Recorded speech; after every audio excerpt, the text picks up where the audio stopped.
Sir সূত্র মারফত জানতে পারছি 28শে ফেব্রুয়ারি এসআর এর ফাইনাল লিস্ট, সেই ফাইনাল লিস্টে যাদের ডি ভোটার করা হবে অর্থাৎ যাদের নাম বাদ দেবে তাদের জন্য কি বার্তা দেবেন আপনি একটা হাইকোর্টের আইনজীবী হিসেবে?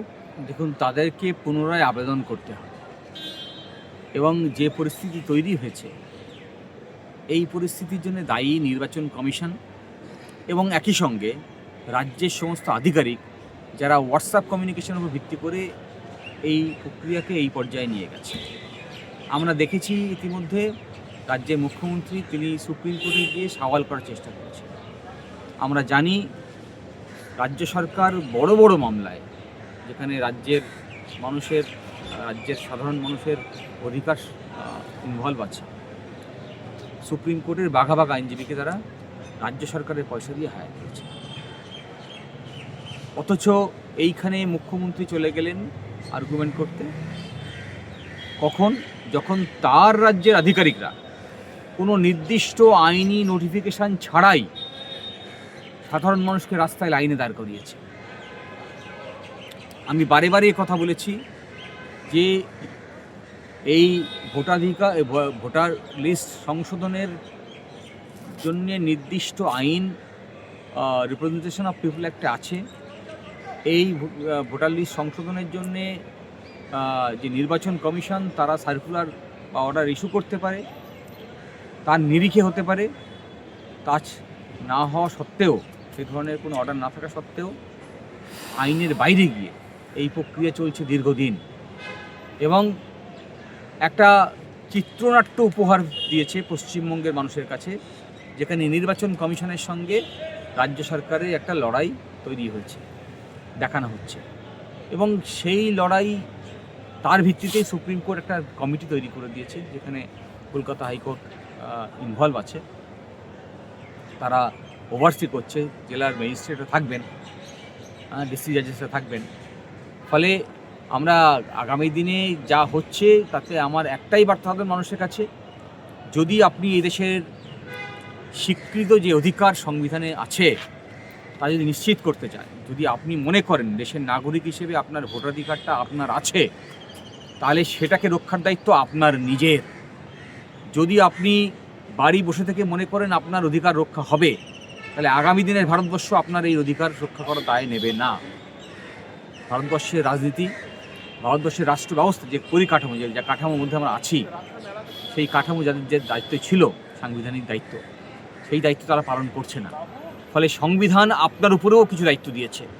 যখন সংবিধানের অন্যান্য ইনস্টিটিউশনগুলো তাদের সাংবিধানিক দায়িত্ব পালন করে না, সচেতনভাবে করে না, এবং আপনার অধিকারকে খর্ব করার জন্যে করে না, তখন দায়িত্ব আপনার উপরে বর্তায় এই দেশের সংবিধানকে রক্ষা।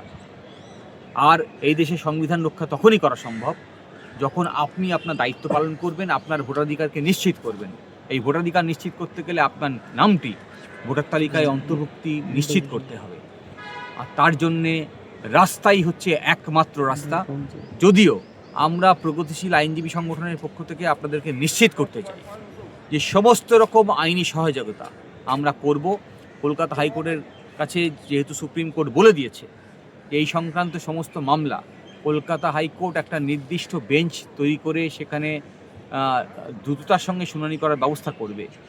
ফলে সেই আদালতের কাছে আমরা প্রতিনিয়ত যাব, আপনাদের জন্যে যাব, আপনাদের বিহাফে যাব, যাতে আপনাদের অধিকারকে নিশ্চিত করা যায়। কিন্তু আপনারা ঘরে বসে থাকলে তা নিশ্চিত করা সম্ভব হবে। আমরা দেখছি যে West Bengal bar council election 2026 9 এবং 10 মার্চ হতে যাচ্ছে হাইকোর্টে, এ ব্যাপারে কী বলবেন? দেখুন, পশ্চিমবঙ্গ জুড়ে এই বার কাউন্সিলের নির্বাচন হতে যাচ্ছে এবং এই নির্বাচন আসলে আগামী দিনে যে আইনজীবীদের যে regulatory body West Bengal bar council, তা কীভাবে পরিচালিত হবে তা নিশ্চিত করবে। আমরা আমাদের বিগত দিনের অভিজ্ঞতা থেকে জানি অ্যাডভোকেটস ওয়েলফেয়ার ফান্ড আছে, সেখানে আইনজীবীরা কন্ট্রিবিউট করে। সেই ওয়েলফেয়ার ফান্ডের টাকা পশ্চিমবঙ্গের আপামর আইনজীবী যাদের স্বার্থে ব্যবহার করার কথা ছিল তা তো ব্যবহার হয়নি, বরং লুট হয়েছে। পুরো পশ্চিমবঙ্গের রাজনীতির ক্ষেত্রে যা চিত্র আমরা দেখি পশ্চিমবঙ্গের বার কাউন্সিলের চিত্র একই, কোনো ব্যতিক্রমী চিত্র ওখানে আমরা দেখতে পাইনি। আমাদের সল্টলেকে একটি আইনজীবীদের জন্য গেস্ট হাউস আছে, সেই গেস্ট হাউসের ব্যবহার করতে কোনো আইনজীবী পশ্চিমবঙ্গের বিভিন্ন প্রান্ত থেকে যারা কলকাতায় আসেন সেখানে থাকার সুবিধা পান না, ব্যবহার করতে দেওয়া হয় না, ব্যক্তিগত ব্যবহারের বিষয় হয়ে গেছে সেই গেস্ট হাউস। আমরা জানি এখন গ্রাম প্রান্তর থেকে প্রচুর পিছিয়ে পড়া সম্প্রদায়ের মানুষ যারা অর্থনৈতিকভাবে পিছিয়ে আছে, গরিব পরিবার থেকে উঠে এসছে, তারা এই পেশায় যুক্ত হচ্ছে। এই পেশায় শুরুর দিকে একটা বিরাট স্ট্রাগল করতে হয়। তাহলে ওই আইনজীবীরা যদি স্ট্রাগল করতে না পেরে যারা যে আইনের যে ডিগ্রি তারা পেয়েছে সেই ডিগ্রি নিরিখে এই পেশায় যদি কাজ করতে হয় তাহলে তাকে সাস্টেন করতে হয়। তাহলে তাকে একটা মিনিমাম সাস্টেনেন্স যদি বছর পাঁচেকের জন্য দেওয়া হয় জুনিয়র স্টেজে, তাহলে সে সাস্টেন করতে পারে এবং যে জুনিয়র হিসেবে কাজ করতে পারে এবং সফলভাবে তার পেশাকে আগিয়ে নিয়ে যেতে পারে। আমরা আশা করি বার কাউন্সিল সেই রাস্তায় কাজ করবে, কিন্তু আমরা তা দেখতে পাইনি। প্রচুর মহিলা আইনজীবী তারা বিভিন্ন প্রান্তরে দেশের তারা বিভিন্ন জানেন মহিলাদের বাড়তি স্ট্রাগল করতে হয়, একটা প্রতিবন্ধকতা সমাজের মধ্যেই আছে, তা পেরিয়ে তারা ল পাস করছে। তাহলে তাদের যাদের মর্যাদার সঙ্গে আইন পেশা করতে পারে তার জন্য যে ব্যবস্থা করা, এটা তার রাইট টু লাইফের অংশ। বার কাউন্সিল তার ব্যবস্থা কেন করবে না? ফলে এই সমস্ত দাবি এগুলো মাথায় রেখে আমি এই প্রথমবার বার কাউন্সিল নির্বাচনে আমি প্রতিদ্বন্দ্বিতা করছি। আমি একথা মাথায় রেখে লড়াই করছি যে পশ্চিমবঙ্গ বার কাউন্সিলে আন্ডারে একটা বিপুল সংখ্যক জুনিয়র আইনজীবী তারা রেজিস্টার করছে। আগামী দিনে তাদের স্বার্থ কে রক্ষা করা বার কাউন্সিলের দায়িত্ব।